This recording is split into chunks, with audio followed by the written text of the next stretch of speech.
Hello everyone. तो कैसे हो आप सब। आज के इस वीडियो में बात करेंगे क्लास 11th ज्योग्राफी के चैप्टर 5 की, जिसका नाम है भू आकृतिक प्रक्रियाएं। तो चैप्टर ना काफी बच्चों को हार्ड लगता है, बट आज के बाद नहीं लगने वाला है। इस चैप्टर को हम वन शॉट में कवर कर लेंगे और काफी इजी वे में आपको एक्सप्लेन करूंगा, ताकि आपको चैप्टर अच्छे से समझ आ जाए और कोई टॉपिक हम स्किप नहीं करने वाले हैं। समझ रहे हो। और आगे हम चले, अगर आपको फ्री पीडीएफ नोट्स चाहिए तो कहाँ मिल जाएंगे? टेलीग्राम पर मिल जाएंगे, जिसका नाम है क्लास 11th ESP। तो आप ज्वाइन कर सकते हो। और कुछ पर्सनल क्वेरी तो इंस्टाग्राम पर पूछ सकते हो, यूजर नेम आपके सामने है। तो हम बात करते हैं इस चैप्टर के बेसिक इंट्रोडक्शन की, ताकि आपको चैप्टर समझ आए भाई चैप्टर पढ़ क्यों रहे हैं। देखो, ये आपको पता है कि जो हमारा अर्थ का सरफेस है ना, वो बिल्कुल भी समतल नहीं है। समतल मतलब कि बिल्कुल भी प्लेन नहीं है एक तरह से। ठीक है। बिल्कुल ऊबड़ खाबड़ है, जिसको हम क्या बोल सकते हैं, असमतल है। अब ऐसा क्यों है? क्योंकि बहुत सारे बल काम कर रहे होते हैं, जो कि क्या है, हमारे पृथ्वी क्रस्ट के अंदर से निकल रहे होते हैं। देखो, मान लो ये हमारी क्रस्ट है ना। यानी पृथ्वी के इंटीरियर पार्ट से बहुत सारी एनर्जी निकल रही होती है। ध्यान रखना, इसको आंतरिक बल बोला जाता है, ये भी आज आपको बताने वाला हूँ। और ऐसे बाहर से भी कुछ बल लग रहे होते हैं। ध्यान रखना, इसी वजह से क्या होता है, लगातार जो हमारा सरफेस है ना, वो बदलता रहता है। ठीक है। कहीं पे पर्वत बन जाते हैं, है ना, कहीं पे सपाट है तो कहीं पे घाटी बन जाती है, कहीं पे फोल्ट आ जाते हैं, यानी कि यहाँ पर टूटन सी आ जाती है चट्टानों के अंदर। समझ रहे हो। तो ये इसी वजह से क्या है कि हमारी पृथ्वी की जो सतह है वो समतल नहीं है। क्यों? क्योंकि पृथ्वी की जो परपटी है या क्रस्ट कह लो, यहाँ पर लगातार जो है ऊर्ध्वाधर यानी कि वर्टिकल मूवमेंट कैसी होती है, थोड़ी ऊपर की साइड। और क्षैतिज मूवमेंट यानी हॉरिजॉन्टल मूवमेंट कैसी होती है, इस प्रकार की मूवमेंट। तो हमारी अर्थ की क्रस्ट में जो है ना, हमारी अर्थ की क्रस्ट में ऐसे मूवमेंट और ऐसे मूवमेंट होती रहती है। समझ रहे हो। और पहले जो ये गति थी ना, कौन सी, हमारी क्रस्ट में, ये आज की तुलना में पहले बहुत ज्यादा थी। आज का अगर हम कंपैरिजन करते हैं पुराने टाइम से, तो पहले ज्यादा थी ये जो गति। कौन सी गति भाई? वर्टिकल वाली और हॉरिजॉन्टल वाली। कहाँ हो रही थी? ये हमारी क्रस्ट में हो रही थी। जिस वजह से क्या हो पाता है कि जो हमारा क्रस्ट है ना, ये एक्सपेंड करता है। ठीक है। क्या करता है, देखो, अगर ऐसे मूवमेंट हो रही तो एक्सपेंड करेगा हमारा क्रस्ट, और ऐसे हो रही तो इसका उभार होगा ऊपर की साइड क्रस्ट का। समझ आ रहा है। और जो पृथ्वी की पपड़ी का निर्माण है ना, जो हमारी पृथ्वी की पपड़ी है या जो परपटी आप कह सकते हो, क्रस्ट कह सकते हो, इसका निर्माण करने वाले जो बल है वो क्या है, भीतर से आने वाले सक्रिय आंतरिक बल है। ध्यान रखना। और इनको हम अंतर्जनित बल भी बोलते हैं, जो कि क्या है, धरातल के अंदर से लग रहे होते हैं। और जो बाहर से लग रहे होते हैं उनको बहिर्जनिक बल बोल रहे होते हैं। तो यहाँ पर इसी की बात हम करने वाले हैं नेक्स्ट। तो पृथ्वी की सतह को प्रभावित करने वाले बल कौन से? तो दो कैटेगरी में हम इसको बांटते हैं।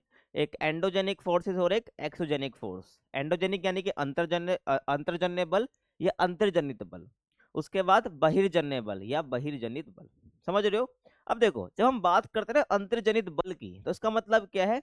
पृथ्वी के भीतर की ऊष्मा और दाब, यानी कि मान लो ये अर्थ का सरफेस है, तो अंदर से आने वाला प्रेशर, पृथ्वी के अंदर से आने वाला क्या, प्रेशर या दाब। प्रेशर को हिंदी में दाब बोलते हैं। प्रेशर आना, हीट निकलना। और हीट किस फॉर्म में है, इसको हम एनर्जी बोल रहे हैं। ध्यान रखना। तो ये एनर्जी, हीट, प्रेशर अंदर से निकलना, यही क्या एक्सोजेनिक फोर्स है। यही क्या है, सॉरी, एंडोजेनिक फोर्स यानी कि अंतर्जन्य बल है। समझ रहे हो। और इस वजह से होता है क्या है, सतह ऊपर उठ जाती है, पर्वत बनते हैं, पठार बनते हैं। ध्यान रखना। इसी अंतर्जन्य बल की वजह से सतह ऊपर उठती है। समझ रहे हो। आगे चले, बहिर्जन्य बल की बात करें, तो सूर्य की ऊर्जा, हवा और जल, हिम, ये सब क्या है, बहिर्जनिक बल है। क्या है ये? बहिर्जनिक बल है, यानी जो पृथ्वी के धरातल के ऊपर लागू होते हैं। ठीक है। फॉर एग्जाम्पल आप मान लो ना, यहाँ पर मान लो सरफेस है, यहाँ पर मान लो कि ये कुछ ऐसा प्लेटो टाइप बना हुआ है, कुछ ऐसा उबड़ खाबड़ टाइप का एक सरफेस है। हमारे सरफेस के ऊपर, धरातल के ऊपर कुछ ऐसी संरचना बनी हुई, चट्टान बनी हुई है, भाई मान लीजिए। ठीक है। अब लगातार क्या, यहाँ से पानी निकलता रहता है, यहाँ से लगातार जो है पानी निकलता रहता है। तो पानी क्या करेगा ना, इस चट्टान को धीरे धीरे बिल्कुल छोटा कर देगा और घिसता रहेगा टाइम टू टाइम। जैसे यहाँ से नदी निकलती रहेगी, पानी निकलता रहेगा, और धीरे धीरे क्या होगा, चट्टान बिल्कुल छोटी होते चले जाएगी, घिसते चले जाएगी, है ना। तो यहाँ पर क्या हुआ, तो यहाँ पर जो पानी हो गया ना, यहाँ पर जो नदी हो गई, वो एक बहिर्जन्य बल की तरह काम कर रही है। किसकी तरह? बहिर्जन्य बल की तरह काम यहाँ पर वो कर रही है, यानी कि एक्सोजेनिक फोर्स की तरह वो काम कर रही है। समझ आ गया। ऐसे जो सूरज की ऊर्जा है, जो हवा चलती है, जल है, हिम है, ये सब क्या है, बहिर्जन्य बल है। और टेंशन मत लो, ये जस्ट बेसिक इंट्रो है। ये पूरा चैप्टर आपका इसी पर बेस्ड है, आपको ये पूरा यही चीज समझनी है। ठीक है। और ये होता क्या है, अब जो बहिर्जन्य बल है करते क्या है, ये सतह को काटते हैं, घिसते हैं, और समतल करते हैं। मैंने बोला ना, मान लो सरफेस है, यहाँ पर ये ऊबड़ खाबड़ है, तो लगातार जो ये बल हैं जो भारी साइड से लग रहे हैं, आपको अर्थ की भारी साइड से लग रहे हैं, ये सूरज की ऊर्जा, हवा, ये सब क्या करते हैं, इस ऊबड़ खाबड़ को बिल्कुल घिस के बिल्कुल प्लेन कर देंगे, समतल कर देंगे। समझ रहे? तो अंतर्जन्य बल क्या करते हैं, सतह को उठाते हैं, ऊबड़ खाबड़ बनाते हैं। वही बहिर्जन्य बल क्या करते हैं, इसको सपाट कर देते हैं, सतह को घिसते हैं, काटते हैं। एक उठा रहा है, एक घिस रहा है, एक उठा रहा है, एक घिस रहा है। तो ध्यान रखना, तो दोनों ही बल की जो है अपने आप में क्या है भाई, इंपॉर्टेंस है, ध्यान रखना है। वो दोनों ही के अपने आप में इंपॉर्टेंस है।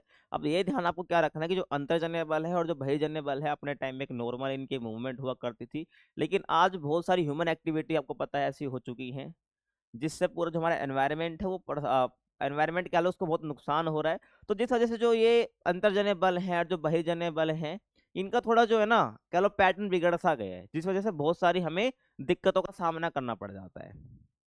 आगे चले, अब आपने अंतर्जन्य बल जान लिया, बहिर्जन्य बल के बारे में जान लिया, ठीक है। अब नहीं, यहाँ पर आप एक और चीज जानो, तल संतुलन। क्या आपको अगर पीछे वाला टॉपिक समझ आ गया तो आपको ये तल संतुलन, जिसको ग्रेडिएशन भी बोलते हैं, आपको समझ आ जाएगा, ठीक है। तो क्या याद रखना है आपको कि जब भारी शक्तियां ऊंचाई और गहराई के अंतर को घटाकर भूमि को क्या कर देती है, सम करने का प्रयास करते हैं, उसको तल संतुलन हम बोलते हैं, है ना। तो भारी शक्तियां कौन सी है, ये वाली, सूर्य की ऊर्जा, हवा, जल, हिम मतलब बर्फ होता है, ठीक है।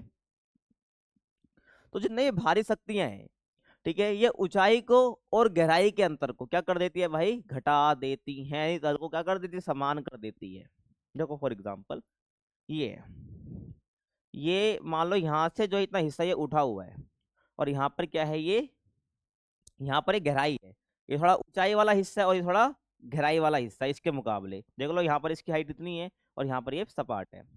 और मान लो यहाँ से जो है रिवर निकलती रहती है ना, यहाँ से नदी निकलती रहती है, तो लगातार क्या करेगी, नदी इसको घिसती रहेगी, नदी इसको घिसती रहेगी, और यहाँ से जो घिसा हुआ सामान है ना, सामग्री है, वो लगातार यहाँ पर उसको डिपॉजिट करती रहेगी, यहाँ पर इसको डिपॉजिट करती रहेगी, यहाँ से निकाल के यहाँ पे डिपॉजिट करती रहेगी। तो एक टाइम आएगा कि बिल्कुल ये सपाट बन जाएंगी। मान लो यहाँ पर ये इतना था, यहाँ पर ये बिल्कुल सपाट था, कंपैरेटिवली इसके नीचे था ये, है ना। तो लगातार इसको घिस घिस के यहाँ की सामग्री इधर आ गई है, तो एक टाइम क्या आएगा, ये बिल्कुल ऐसे सपाट ये बिल्कुल बन जाएंगे। तो यहाँ पर क्या हुआ, तल समान हो गया, तल संतुलन हो गया। तो ये यहाँ पर बोला गया है कि जो भारी शक्तियां हैं वो ऊंचाई और गहराई के डिफरेंस को, अंतर को कम कर देती हैं, इसको हम क्या बोलते हैं, तल संतुलन बोलते हैं। तो यहाँ पर हम एक और चीज निकाल सकते हैं, क्या, कि जो अंतर्जनित शक्तियां हैं वो भूमि को ऊंचा उठाती हैं, लेकिन जो बहिर्जनित शक्तियां हैं वो घिसकर उस उठी हुई भूमि को वापस नीचे लेकर आती है ना। तो इस प्रकार पृथ्वी की सतह पर एक प्रकार का क्या बैलेंस यानी संतुलन बना रहता है। मान लो कि अंतर्जनित शक्तियां काम कर रही हैं लेकिन बहिर्जनित शक्तियां काम नहीं कर रही है, तो क्या होगा, तो फिर यहाँ पर जितना भी सतह है वो ऊबड़ खाबड़ी रहेगी, उठती ही रहेगी, वो कभी भी सपाट होएगी नहीं, क्योंकि बहिर्जनित शक्तियां काम ही नहीं कर रही है। लेकिन ऐसा कभी नहीं होगा, टेंशन मत लो, क्योंकि अगर अंतर्जनित शक्ति है ना, तो बहिर्जनित शक्तियां भी है, और ऐसा केवल अर्थ पर ही होता है, ध्यान रखना। आगे चले, तो अब हम बात करते हैं पहले टॉपिक की, जबकि बुक में दे रखा है क्या, भू आकृतिक प्रक्रिया, जो हमारे चैप्टर का नाम भी है ना। तो देखो भाई, भू आकृतिक प्रक्रियाएं होती क्या है ना। तो भू आकृतिक प्रक्रियाएं, तो मैंने आपको यहाँ पर दो बलों की बात करी, क्या, एक अंतर्जनित, ठीक है, ये लिख रहा हूं मैं, और एक बहिर्जनिक, ठीक है, बहिर्जनिक और एक अंतर्जनित बल की हमने बात करी, है ना। तो जब ये जो है, ये दोनों मिलकर जो है पृथ्वी की सतह पर, पृथ्वी की सतह कह लो या पदार्थ कह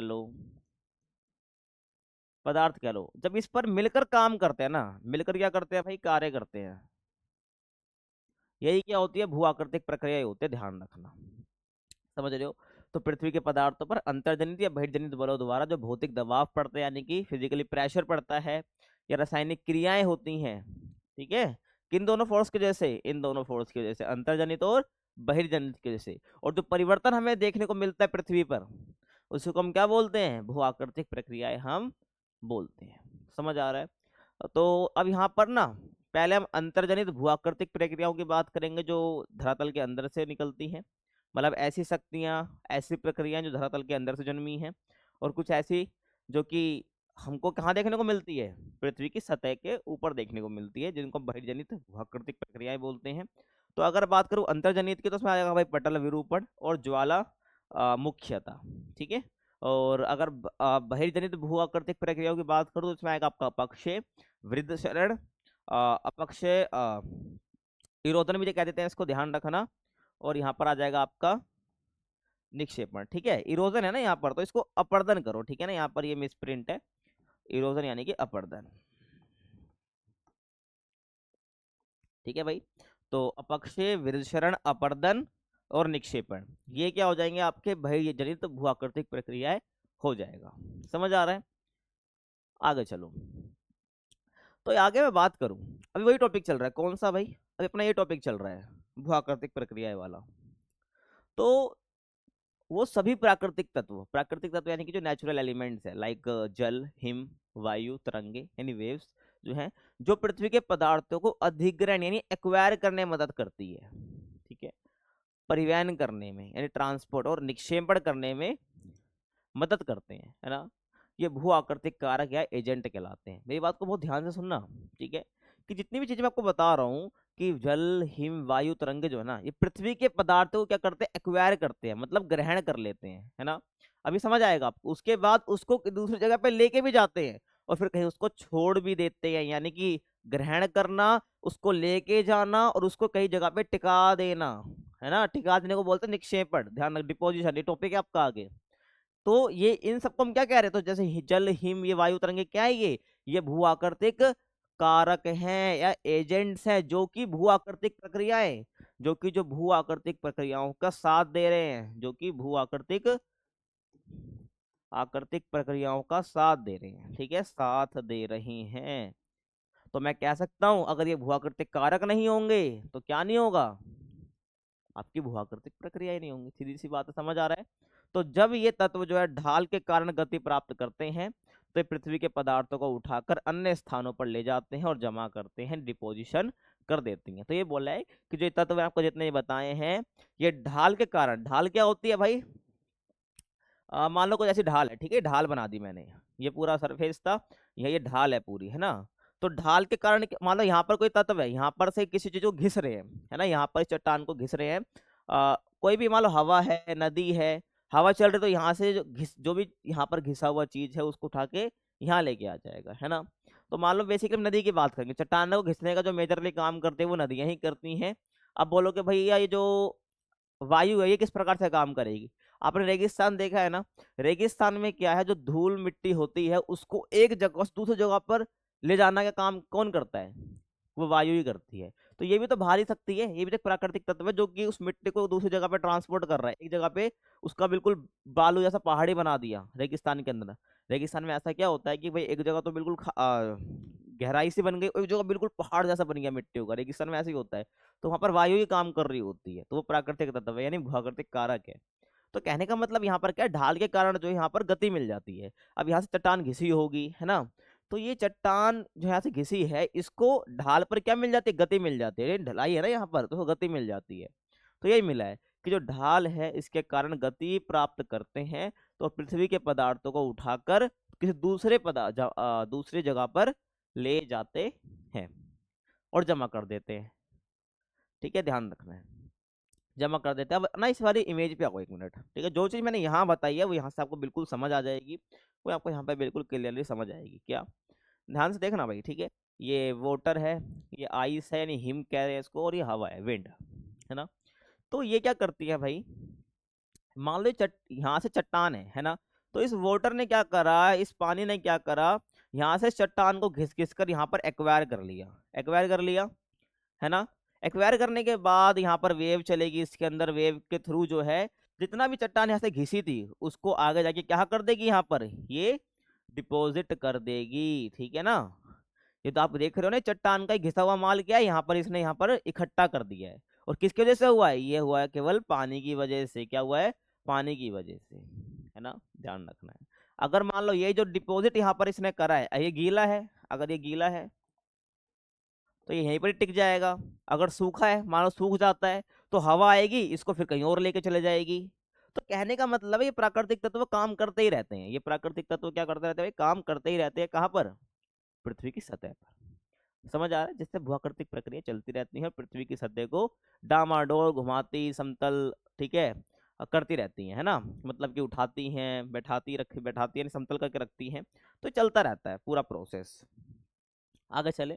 अब यहाँ पर ना गुरुत्वाकर्षण के बारे में आपको पढ़ना है। तो गुरुत्वाकर्षण यानी ग्रेविटेशनल फोर्स या एक दिशात्मक बल है। क्या है? एक दिशात्मक बल है। कुछ इस प्रकार से आप समझो कि ये आपको पता है ग्रेविटेशनल फोर्स क्या लगता है, अर्थ पर लगता है, जो कि नीचे दबा के रखता है, किसी भी चीज को ऊपर उठने नहीं देता, ऊपर उठेगी तो वो नीचे गिरेगी, है ना। तो एक दिशात्मक बल है, एक डायरेक्शनल फोर्स है ना, ध्यान रखना है आपको, जो क्या करता है, सभी गतिशील पदार्थों को सक्रिय बनाता है। क्या करता है? गतिशील पदार्थों को सक्रिय बनाता है, एक्टिव बनाता है। क्या? फॉर एग्जाम्पल मान लो यहाँ से ना ये कुछ चट्टाने हैं, वो चट्टाने टूट टूट कर यहाँ पे गिर रही हैं, है ना। तो इनकी स्पीड जो है ना, यहाँ पर ढाल पर और तेज क्यों है? यहाँ पर ढाल पर और तेज क्यों है? क्योंकि यहाँ पर जो है अपना ग्रेविटेशनल फोर्स काम कर रहा है। इनको नीचे की ओर कौन अट्रैक्ट कर रहा है? यहाँ पर आपका गुरुत्वाकर्षण बल जो है इनको अट्रैक्ट कर रहा है। गुरुत्वाकर्षण बल जो यहाँ पर काम कर रहा है ना, ये तो ऑटोमेटिकली यहाँ पर देखो, यहाँ से नीचे आ रहे हैं, ठीक है, तो उनको और तेज गति कौन प्राप्त कर रहा है? सक्रिय कौन कर रहा है? एक्टिव कौन कर रहा है? वो हमारा गुरुत्वाकर्षण बल ही कर रहा है, ध्यान रखना। और पृथ्वी की सतह के पदार्थों पर दबाव डालता है और सभी भूआकृतिक प्रक्रियाओं की जो गति है उसको स्टार्ट करता है ना। ये क्या करता है? प्रेशर डालता है, क्योंकि प्रेशर नीचे की साइड डल रहा है ना। तो इन चट्टानों पर जो ये मान लो यहाँ से जितनी भी चट्टानें टूट रही हैं, है ना, तो उन पर प्रेशर डालने का काम करता है, जिससे जो है और गति तेज हो जाती है और भूआकृतिक प्रक्रियाएं स्टार्ट हो जाती है, उनकी जो मूवमेंट है, उनकी जो गति है वो शुरू हो जाती है। आगे चलें। अब हम बात करते हैं अगले टॉपिक की, जो कि है अंतर्जनित प्रक्रियाएं, जिसको बोलते हैं एंडोजेनिक प्रोसेस, जो कि हमारे धरातल के अंदर से आ रही है, यानी पृथ्वी के जो इंटीरियर पार्ट है उनमें से आ रही है, ध्यान रखना। या वहां से उनका जन्म हो रहा है, वहां से स्टार्ट हो रही है। देखो भाई, तो पृथ्वी के अंदर से निकलने वाली जो ऊर्जा है ना, वो भूआकृतिक प्रक्रियाओं के लिए बहुत इंपॉर्टेंट बल का स्रोत होता है, कि जो पृथ्वी के अंदर से निकल रही है ऊर्जा। पीछे बताया था मैंने आपको, है ना। अब मुख्य अंतर्जनित प्रक्रिया कौन कौन सी है जो मेनली है अपनी? एक है पटल विरूपण और एक है ज्वालामुखीता, पीछे मैंने बताया आपको। अब देखो कि जो भूतापीय प्रवणता है ना, और अंदर के ऊष्मा प्रवाह और भू परपटी की मोटाई और दृढ़ता में अंतर के कारण अंतर्जनित बल के कार्य समान नहीं होते हैं। ये बहुत समझने वाली बात है, हाँ, इग्नोर मत करना इसको। क्या? भूतापीय प्रवणता, यानी कि भूतापीय प्रवणता का मतलब है, तापीय का मतलब क्या होता है? हीट। तो भूतापीय प्रवणता यानी कि जैसे जैसे आप नीचे जाओगे वैसे वैसे टेम्परेचर बढ़ेगा, ताप बढ़ेगा। तो भूतापीय प्रवणता का मतलब यही होता है ना।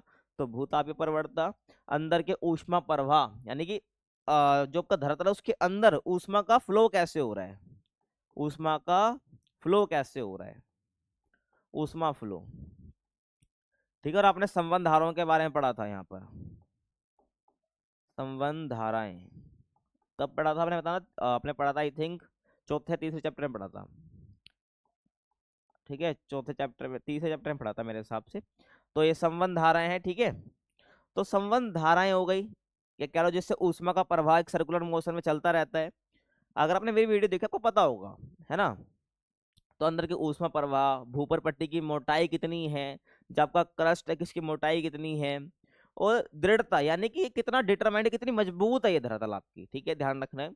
इसके अंतर के कारण, डिफरेंस के कारण क्या है, जो अंतर्जनित बल है ना, जो ये अंतर्जनित बल यहाँ से निकलेंगे उसमें क्या है, आपको समानता देखने को नहीं मिलेगी। कहीं पर आपको कैसा धरातल देखने को मिलेगा, कहीं पर कैसा, है ना, कहीं पर कमजोर तो कहीं पर मजबूत, कहीं पे कैसा उष्मा का प्रभाव हो रहा है, कहीं पर कैसा हो रहा है। इस वजह से जो है हर रीजन की जो है आपको क्या देखने को मिलेगा, जो अंतर्जनित बल है वो समान देखने को नहीं मिलेंगे। समझ रहे हो मैं क्या कह रहा हूँ, है ना। कहीं पर पर्वत बन गए, कहीं पर नहीं बने हैं, है ना। कहीं पे ज्वालामुखी फूट रहे, कहीं पे नहीं फूट रहे, क्यों? क्योंकि अंतर्जनित बलों का जो कार्य है वो समान नहीं है। समझ आ रहा है? आगे चलते हैं। तो पहले हम बात करते हैं पटल विरूपण की। तो पटल विरूपण का मतलब क्या है? जैसा आप इमेज में देख रहे हो ना, यही पटल पटल विरूपण है, ध्यान रखना है। क्या? तो पटल विरूपण का मतलब होता है जो क्रस्ट है ना अपनी, उसका मुड़ना, उठना, नीचे धंसना, टूटना। तो आप जितनी भी चीजें देखते हो, चाहे आपके पर्वत बन रहे हैं, पठार बन रहे हैं, है ना, आपकी कुछ इस प्रकार की आकृति बन रही है, कहीं पर आपकी चट्टानें टूट रही हैं, घाटियां बन रही है, मतलब कि ऐसे आपका कहीं पर गहराई बन गई है ऐसे, है ना, ध्यान रखना, सरफेस ये था और कहीं पर ऐसे गहराई सी बन गई है, सब पटल विरूपण का काम है ना। तो ये वह कौन सी प्रक्रिया है जिसके द्वारा पृथ्वी की सतह पर पर्वत, पठार, घाटियां, भ्रंश आदि सब बनते रहते हैं। तो मेनली पटल विरूपण आपको ध्यान रखना है, जो कि क्रस्ट का मुड़ना, उठना, नीचे धंसना, सब आपका पटल विरूपण में आता है, जिस वजह से ये सब चीजें बनती रहती हैं। आपके सामने मैंने दिखा भी दिया, पर्वत, पठार, ठीक है, ये सब बनते रहते हैं। समझ आ रहा है? तो मुख्य प्रकार जो है पटल विरूपण के, उसकी हम बात कर लेते हैं। क्या बोला मैंने? कुछ मुख्य प्रकार है किसके? पटल विरूपण के, उसकी हम बात कर लेते हैं। क्या है? पहला है पर्वतनी। क्या है? पर्वतनी। तो पर्वतनी क्या है? पर्वत के निर्माण की प्रक्रिया है, जो कि पटल विरूपण के अंतर्गत आती है, ध्यान रखना। क्या है? पर्वत निर्माण की प्रक्रिया है, पर्वत निर्माण की प्रक्रिया है, ठीक है, ध्यान रखना है। तो जब जो परपटी है, जो पपड़ी है, वो तीव्र मोड़ खाकर ऊपर उठती है, ठीक है ना। तो आपको पता है जब प्लेटें टकराएंगी आपस में क्या होगा? प्लेटें टकराएंगी तो ऐसे ऊपर उठते, तो जब भी आपके पर्वत बनेंगे, है ना, तो मोड़ खाकर, जैसे आपका हिमालय बने, है ना, तो मोड़ खाकर जो ऊपर उठती है तो तब पर्वत बनते हैं, जैसे कि हिमालय पर्वत। और महाद्वीपीय रचना क्या है? तो जब बड़े भूभाग यानी महाद्वीप ऊपर उठते हैं या नीचे धंसते हैं, तो भारत का पठारी भाग उ- बनता है। जैसे कि मतलब पठारी भाग बनेगा या धस जाएगा। जैसे कि भारत का जो पठारी भाग है वो ऊपर उठा हुआ है, थोड़ा सा पर्वत नहीं है लेकिन वो पठारी भाग बन गया है। आपको पता है पठारी भाग क्या होता है? कि जो थोड़ा उठा हो और ऊपर से समतल हो, है ना। तो जब बड़े बड़े भूभाग जो हैं, यानी जो आपके लैंड मास हैं, वो आपस में टकराने पर या दूर जाने पर या फिसलन करने पर ऊपर उठते हैं या धंस जाते हैं, है ना। तो इस वजह से जो आकृतियां आपकी बनती है वो महाद्वीपीय रचना, तो उसको हम कहते हैं, यदि कह सकता हूँ कि जो महाद्वीपीय रचना, ये महाद्वीपों के फॉर्मेशन की प्रक्रिया है। ये आपको ध्यान रखना है। समझ आ रहा है? पटल विरूपण का प्रकार है। उसके बाद भूकंप भी पटल विरूपण के अंतर्गत आता है। तो जब परपटी में, ठीक है, पपड़ी भी का मतलब ही परपटी होता है, ध्यान रखना। तो परपटी में तनाव आता है, ठीक है ना, तो अचानक झटका लगता है, तो ये पटल विरूपण है। और भूकंप के कारण ही बहुत सारे परिवर्तन आपको सतह पर देखने को मिलते हैं।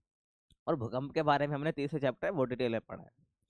प्लेट विवर्तनिक, इसके बारे में फोर्थ चैप्टर में अच्छे से पढ़ा है। तो जब पृथ्वी की प्लेटें टकराती हैं, खिसकती हैं या अलग होती हैं, तो ये पटल विरूपण का पार्ट है। अब जितनी भी मैंने आपको प्रकार बताए पटल विरूपण के, इसके कुछ इफेक्ट्स होते हैं, इसके कुछ परिणाम होते हैं। क्या होते हैं? पर्वत बनते हैं, घाटियां बनती हैं, फोल्ट आ जाते हैं। फोल्ट आपको पता है ना, फोल्ट यानी भ्रंश। ये चट्टान चट्टान थी, मान लो यहाँ से एक पटल विरूपण की प्रक्रिया स्टार्ट हो गई, तो ये जो चट्टान थी ना, मान लो ये क्या हो जाएगा यहाँ पर, अब ये बीच में अलग हो जाएंगे, ठीक है, ध्यान रखना, बीच में क्या हो जाएंगे? अलग हो जाएंगे, तो ये भ्रंश होता है। मोड़ आ जाना भाई सतह के अंदर, परपटे की संरचना में बिल्कुल परमानेंट ही परिवर्तन आ जाए, है ना। जो सतह है ये, मान लो इसमें कुछ चेंजेस आ जाए, यानी परिवर्तन आ जाए। और समझ आ रहा है ना भाई, ध्यान रखना है। उसके बाद है कायांतरण। क्या? कायांतरण। तो दबाव और तापमान से चट्टानें बदल जाती हैं, है ना। आपने आग्नेय चट्टानें, अवसादी चट्टानें सुना है, ऐसे कायांतरित चट्टानें, कायांतरित सैल आपने सुना होगा। पहले एक चैप्टर हुआ करता था सैल वाला, उसमें ये सब बता रखा होता था, बट कोई बात नहीं।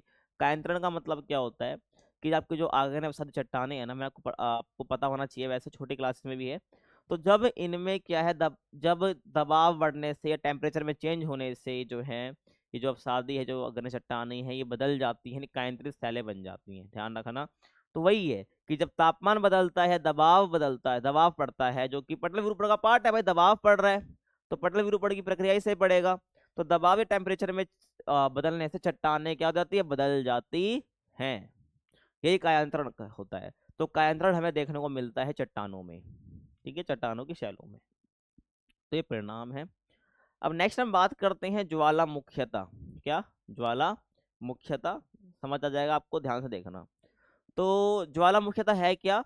कि जिसमें जो पिघली हुई शैलें है ना, या लावा जो है, वो पृथ्वी के भीतर से सतह की ओर संचालित होता है ना भाई, सतह की ओर यानी ऊपर की ओर आने के लिए स्टार्ट हो जाता है। और इस प्रक्रिया के दौरान पृथ्वी के भीतर और बाहर दोनों स्थानों पर क्या विभिन्न प्रकार के ज्वालामुखी स्वरूप बनते हैं, यूं कह लीजिए आप, ज्वालामुखी आकृतियां बनती हैं, जो कि आप पढ़ के आए हो तीसरे चैप्टर में, है ना। तो समझ आ रहा है भाई क्या बोला मैंने यहाँ पर? तो पिघली हुई शैल या लावा जो है पृथ्वी के भीतर से ऊपर की ओर आने के लिए क्या होते हैं, स्टार्ट हो जाती है, संचलित होती हैं। और इस वजह से क्या होता है कि भीतर और बाहर दोनों ही साइड हमें क्या देखने को मिलते हैं, ज्वालामुखी स्वरूप देखने को मिलते हैं, ज्वालामुखी आकृति देखने को मिलती है ना। कुछ धरातल के अंदर ही बन जाती हैं और कुछ बाहर साइड ही बन जाती हैं, है ना। बाहर साइड हम देखते हो ज्वालामुखी जो बन जाते हैं, है ना, हमने पढ़े हैं ना मिश्रित ज्वालामुखी, इस प्रकार के कालडेरा वगैरह हमने पढ़े हैं। तो वो क्या है, धरातल के बाहर बने ज्वालामुखी स्वरूप है। और हमने जो डाइक पढ़ा है ना, ये सब चीज जो क्या है, लैकोलिथ फैकोलिथ पढ़ा है, तो ये सब क्या है भाई अपना, ये जो है ज्वालामुखी स्वरूप है जो कि भीतर बन रहे हैं पृथ्वी के। चले भाई आगे। अब नेक्स्ट टॉपिक हम बात करते हैं जो कि है बहिर्जनित प्रक्रियाएं। ध्यान रखना जिसको बोलते हैं हम एक्सोजेनिक फोर्सेस। तो नेक्स्ट हम बात करेंगे इसमें ही कि जो बहिर्जनित प्रक्रिया है ना, ये क्या होती हैं, जो कि अपनी ऊर्जा सूर्य द्वारा नियंत्रित वायुमंडलीय ऊर्जा और अंतर्जनित शक्तियों से उत्पन्न विवर्तनिक कारणों से प्राप्त प्रवणता प्राप्त करती है। क्या ध्यान रखना है यहाँ पर कि बहुत सिंपल सा आपको बात समझ आ जाएगी। बहिर्जनित यानी कि जो भारी साइड से लग रही है सतह के, जो कि मेनली यहाँ पर जो फैक्टर रहेगा ना, वो क्या है, सूर्य की ऊर्जा है। क्या? सूर्य की ऊर्जा। तो सूर्य की ऊर्जा क्या कर रही है ना, जितनी भी वायुमंडलीय ऊर्जा है, ठीक है, वायुमंडलीय ऊर्जा, वायुमंडलीय ऊर्जा में, वायुमंडलीय ऊर्जा में आपको पता है जो अपने वायुमंडल में हो रहा है, चाहे वो हवा चलना हो, है ना, चाहे वो हवा चलना हो, तापमान बदलना हो, है ना, वो हिम वगैरह आपको पता है ना, वो पानी आपको पता है। तो यही सब बोला गया है कि जो वायुमंडलीय यहाँ पर ऊर्जा या तत्व है, उसको नियंत्रित कौन कर रहा है? सूर्य द्वारा नियंत्रित, सूर्य की जो ऊर्जा उसके द्वारा नियंत्रित हो रहे हैं। और जो अंतर्जनित शक्ति जो पृथ्वी के अंदर से निकल रही है ना, तो उससे जो विवर्तनिक हलचल है, ठीक है, उसके कारण से क्या मिल रही है, प्रवणता मिल रही है, यानी कि उनको एक मूवमेंट, एक कह सकते हैं पुश मिल रहा है। क्या मिल रहा है? एक पुश मिल रहा है, बाहर से और एक अंदर से। ध्यान रखना। तो इसी को हम क्या कहते हैं, बहिर्जनित प्रक्रियाएं कहते हैं। और इन प्रक्रियाओं को जो मेनली बल, प्रेरक बल होता है ना, ये सब तो कारक है जो बहिर्जनित प्रक्रियाओं को आगे बढ़ा रहे होते हैं। इसमें एक और होता है जो इन सभी बलों को सक्रिय करने में मदद करता है। क्या करता है? एक्टिव करने में मदद करता है। क्या कहते हैं इसको? प्रेरक, यानी इंस्पायर करता है, भाई करो इस काम को, है ना, प्रेरक बल कहते हैं इसे। वो क्या है? गुरुत्वाकर्षण। क्या? गुरुत्वाकर्षण, ग्रेविटी। जो कि ढाल, ढाल यानी क्या आपको बता चुका हूँ। मान लो चट्टान है तो ये ढाल है इसकी, ये क्या है, ये तो खड़ी ढाल हो गई है ना, तो ये ढाल बन गई, जो कि ढाल के साथ मिलकर पृथ्वी की सतह पर कार्य करता है ना भाई। जो ढाल के साथ क्या करता है, पृथ्वी की सतह पर काम करता है, ढाल के साथ मिलकर। और ढाल के कारण क्या होता है, इस ढाल को इंग्लिश में स्लोप कहते हैं। ढाल के कारण पदार्थों का संचलन हो पाता है ना, कि जो ढाल के कारण यानी स्लोप के कारण ये क्या हो पाता है, पदार्थों का संचलन, यानी पदार्थों की गति स्टार्ट हो पाती है। समझ आ रहा है? आगे चलते हैं। और प्रति इकाई क्षेत्र, यानी कि पर यूनिट एरिया, ठीक है, ठीक है, ध्यान रखना, प्रति इकाई क्षेत्र या प्रति इकाई लैंड कह सकते हो, या प्रति इकाई एरिया पर लगने वाले बल को हम क्या कहते हैं, प्रतिबल कहते हैं, स्ट्रेस कहते हैं, है ना। मान लो ये क्या है, ये एक प्रति इकाई क्षेत्र है, ये क्या है, प्रति इकाई क्षेत्र है। तो इस पर जो लगने वाला फोर्स है, इस पर जो लगने वाला फोर्स है ना, इसको हम क्या बोलेंगे, प्रतिबल बोल रहे हैं। समझ आ रहा है?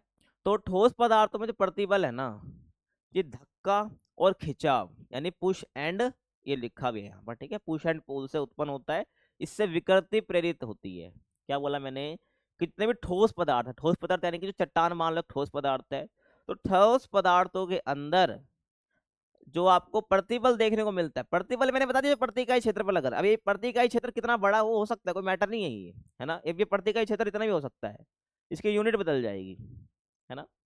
अब यहाँ पर ये बोला है कि जो जितने भी ठोस पदार्थ हैं वहां पर जो प्रतिबल है वो धक्का और खिंचाव के रूप में लगता है। धक्का, धक्का और खिंचाव, ध्यान रखना, धक्का देना और खिंचाव होना। अगर आपको आगे दिखाऊं भी, देखो, है ना, ये क्या है, धक्का देना इस साइड से, और ये खिंचाव है इस साइड से। समझ लो क्या कह रहा हूं मैं? तो धक्का और खिंचाव से क्या होता है, यहाँ पर विकृति हो सकती है। क्या हो सकती है भाई, विकृति हो सकती है। विकृति मतलब क्या, यहाँ चट्टाने अलग हो सकती है, या कह लो ठोस पदार्थ अलग हो सकता है इस प्रतिबल से, जो कि पुश एंड पुल यानी कि धक्के और खिंचाव की वजह से लगता है। समझ आ रहा है। और धरातल के पदार्थों के सहारे, क्या बोला मैंने, जितने भी धरातल अपना पता है आपको क्या है, तो धरातल के पदार्थों के सहारे सक्रिय बल क्या है, अपरूपण प्रतिबल होते हैं। यानी जितने भी बल जो कि धरातल के सहारे लग रहे हैं, धरातल के सहारे लग रहे हैं, है ना, तो उसको क्या बोलते हैं, अपरूपण प्रतिबल बोलते हैं। ठीक है, जिसको हम एक विलगकारी बल भी बोलते हैं। क्या बोलते हैं, विलगकारी बल बोलते हैं। ये प्रतिबल जो है, ये जो प्रतिबल है क्या होता है, शैलों और धरातल के पदार्थों को तोड़ता है। ठीक है भाई, कुछ इस प्रकार से आप देखो कि जो, क्या बोला मैंने, कि जो धरातल के पदार्थ हैं उनके सारे लगने वाला बल, जिसको अपरूपण प्रतिबल ये बोलते हैं, क्या करता है, विलगकारी बल ये होता है, जो कि शैलों को, चट्टानों को तोड़ने का काम ये करता है। समझ आ रहा है। क्योंकि क्या लग रहा है, इधर साइड से, इधर साइड से, मान लो इधर साइड से कैसे भी लगे, है ना, ये कैसा लग रहा है, ये धरातल के सहारे लग रहा है।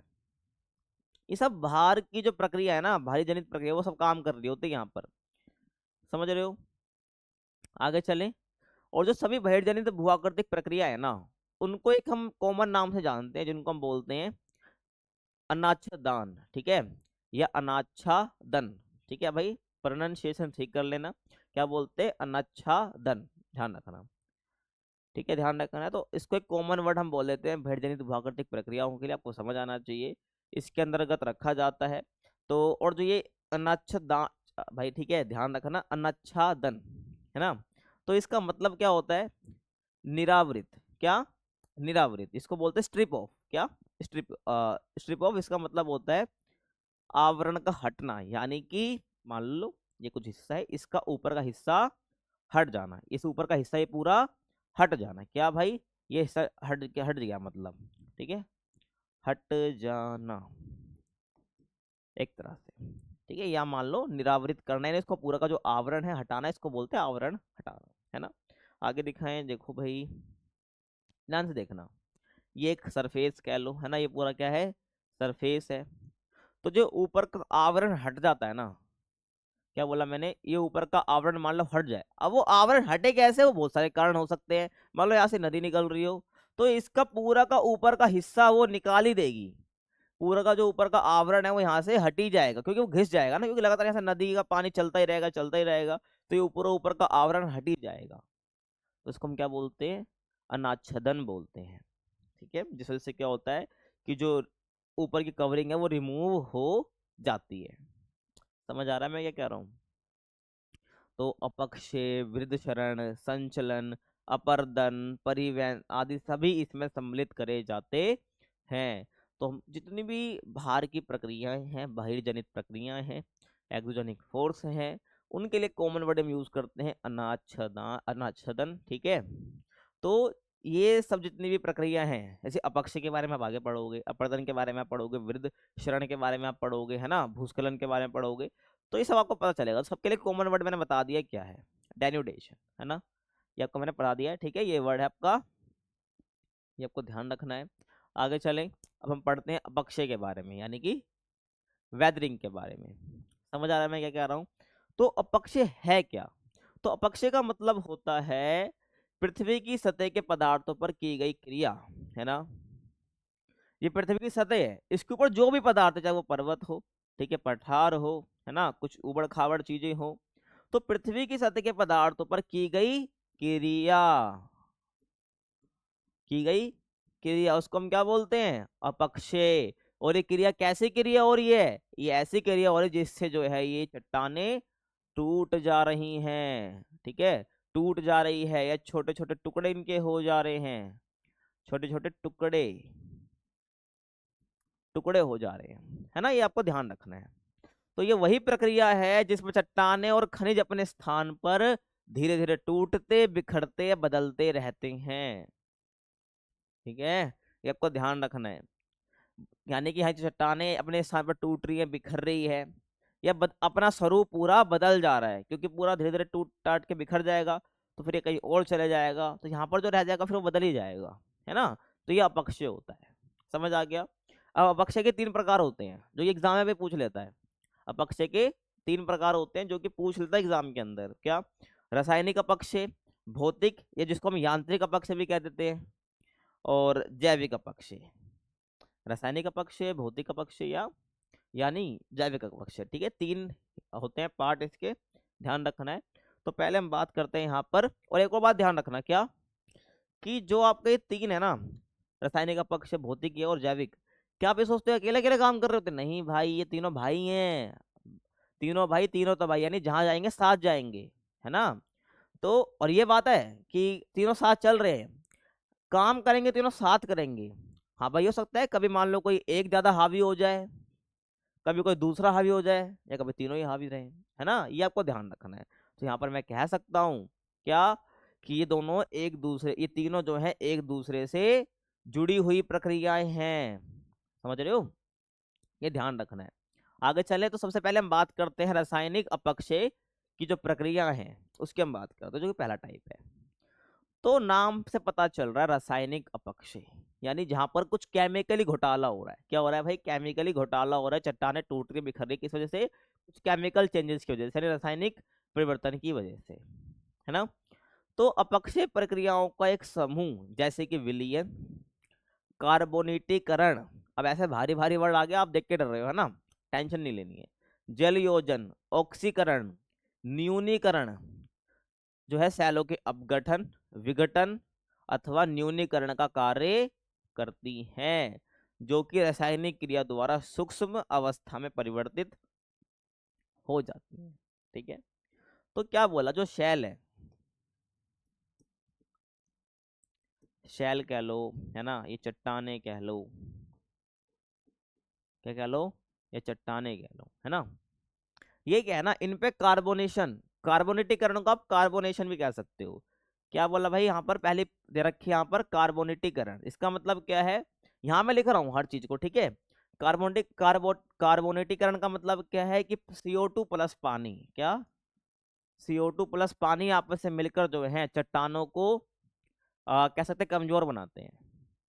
क्या बनाते हैं भाई? कमजोर बनाते हैं। कार्बन डाइऑक्साइड और पानी मिलकर क्या करते हैं? चट्टानों को कमजोर बनाते हैं, जिसको हम कार्बोनेशन बोलते हैं। और जल योजन, यानी कि चट्टानों के अंदर पानी घुस जाना, है ना, चट्टानों के अंदर क्या क्या घुस जाना भाई? पानी घुस जाना। अब चट्टानें कैसी हो चुकी हैं? जल योजित हो चुकी है। क्या हो चुकी है भाई? जल योजित हो चुकी हैं। आगे चलें, उसके बाद ऑक्सीकरण, क्या हो गया भाई? जो सेल है उनमें ऑक्सीजन बढ़ गया है। क्या बढ़ गया? उनमें ऑक्सीजन बढ़ गया है। और उसके बाद है न्यूनीकरण। न्यूनीकरण का मतलब क्या होता है? इन सेलों से जो ऑक्सीजन है वो हट गया है, ऑक्सीजन कम हो गया, हट गया है। यूं कह लीजिए हाइड्रोजन की मात्रा बढ़ गई है। क्या बढ़ गई है? हाइड्रोजन यानी H, उसकी मात्रा यहाँ पर बढ़ गई है, जिस वजह से क्या हो रहा है, ये सेलें जो है भाई, इन सेलों का यहाँ पे लिख रहा हूँ परिणाम क्या हो रहा है, परिणाम क्या हो रहा है, इस वजह से जो सेलें हैं उनका अपघटन हो रहा है, यानी कि वो बिखर रही है। मतलब अपघटन मतलब क्या होता है? अलग हो रही है। विघटन मतलब क्या होता है? अलग। अपघटन विघटन मतलब क्या है? अलग होना, है ना, टूटना। और उनका क्या हो रहा है भाई? अपघटन हो रहा है ना, विघटन हो रहा है। ये सब सारे बल आपस में काम कर रहे हैं, जो कि किसके अंदर आते हैं? या तो रासायनिक अपक्षय के अंदर। और सारे बहिर्जनित हैं ये। क्या है? सारे बहिर्जनित, बाहरी साइड से लग रहे हैं। ठीक है, विघटन या न्यूनीकरण। न्यूनीकरण मतलब कि क्या हो रहा है कि छोटे छोटे टुकड़ों में बंट जा रही है चट्टाने, जो हैं छोटी छोटी टुकड़ों में बट जा रही है।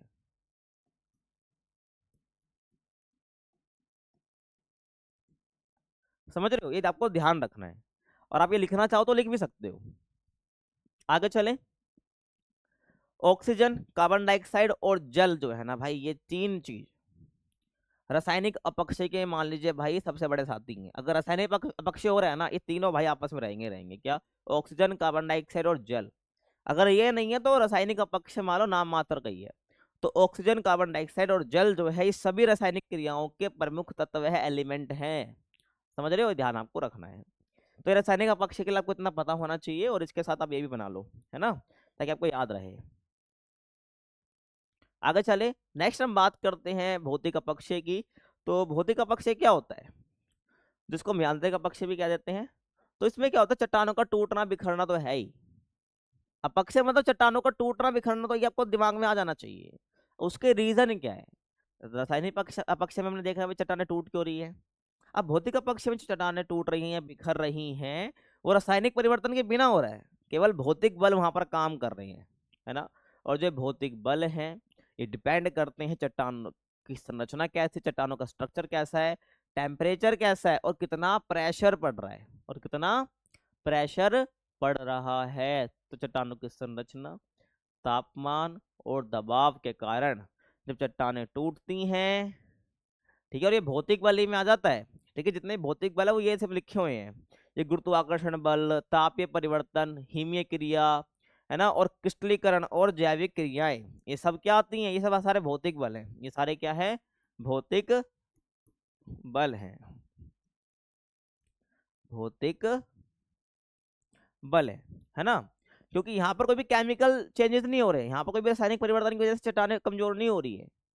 यहाँ पर केवल गुरुत्वाकर्षण बल है, तापीय परिवर्तन है, हिमीय क्रिया है यानी बर्फ जिसको ग्लेशियर भी कह देते हैं, और क्रिस्टलीकरण और जैविक क्रिया है।